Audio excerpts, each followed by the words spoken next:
In my music, drums and bass are really important. Everything gets built from the drums and the bass up.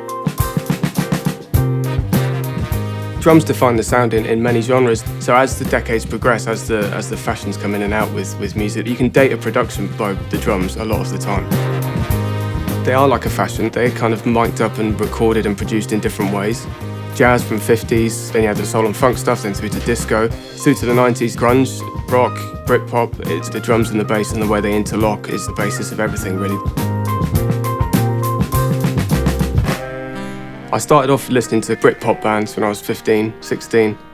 Bands like Oasis, Blur, Ocean Colour Scene, those guys. That's what I started learning guitar to. But then my dad was always a soul music fan, and his whole record collection was soul music, so then I got into that. My grandma's the biggest inspiration for me. She was a concert pianist, and going down to see her every sort of weekend, seeing her play, Chopin and Debussy and all that stuff was pretty amazing. And gradually she started teaching me how to play. I'm lucky enough to still have her piano to this day. It's well over 100 years old, and her metronome. It doesn't really work, but it's decent, and it's just there. So she kind of lives on with what I do, which is nice.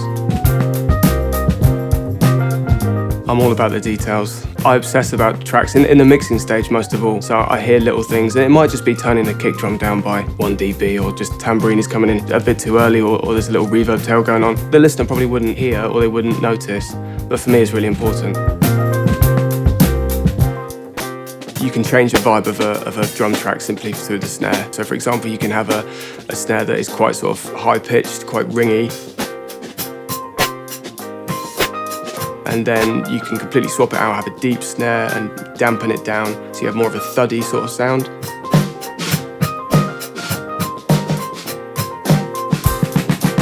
When you're making music, you want it to be listened to loudly. Times have changed so much now that most people listen to stuff on the go, they listen through headphones. You've got to then imagine what people are going to be listening to it on. When you listen to the same track in different scenarios, it can completely take on a different life. That's the beauty of listening to stuff in different places. It can have different effects on the listener.